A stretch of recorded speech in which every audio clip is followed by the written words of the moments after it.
Donc la Maison de l'Emploi est une structure qui fait partie du service public de l'emploi et qui a, je dirais, pour objet d'assurer une coordination sur les sujets d'emploi et de formation à l'échelle de l'arrondissement, à la fois d'être le relais des élus, le relais des collectivités et le relais auprès des entreprises. Et en fait, on est un peu à l'intersection de tous ces acteurs pour mettre en place à l'échelle du territoire une politique de l'emploi qui est décidée, je dirais, au niveau national et de la décliner sur le territoire. Alors en ce qui concerne la formation, la Maison de l'Emploi donc, a un cahier des charges qui est fixé par l'État qui intervient sur 2 champs.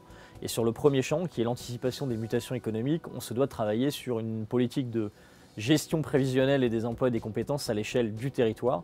Et dans ce cadre-là, la formation nous intéresse tout particulièrement puisqu'on a été amené à travailler avec un certain nombre d'entreprises et de partenaires locaux pour lesquels il y avait des difficultés de formation, soit de formation de personnel, soit de formation liée à des compétences en matière de ressources humaines.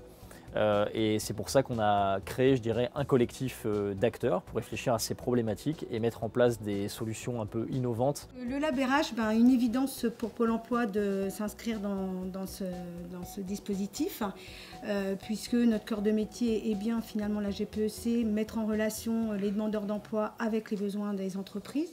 C'est les entreprises qui ont créé et qui ont fait cette demande de besoin pour avoir des appuis.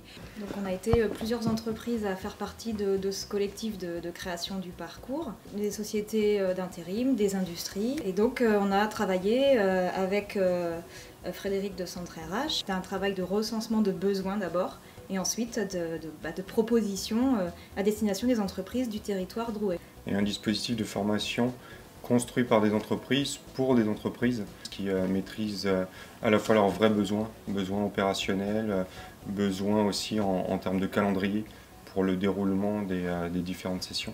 Donc l'idée c'est vraiment de pouvoir avoir un lieu d'échange de pratiques et puis de professionnalisation. Donc Parcours est né de cette intuition-là, à rencontrer des vrais besoins au niveau des RH du territoire. Le parcours a été construit par les RH eux-mêmes, dans le sens où il y a beaucoup de partage de pratiques aussi entre les RH eux-mêmes. Alors pourquoi Parcours? Parcours parce que ça répondait à un besoin. Le RH, le social est en constante évolution, on a besoin d'être entouré.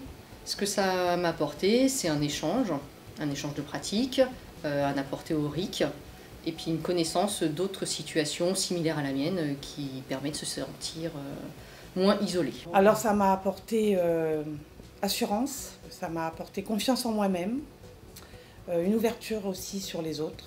Cette formation est très porteuse pour moi puisqu'elle est fédératrice, elle nous aide dans l'accompagnement que l'on peut apporter au quotidien aux demandeurs d'emploi, à nos administrés. Ça a été un échange d'expériences très fructueux et des outils de travail très valorisants.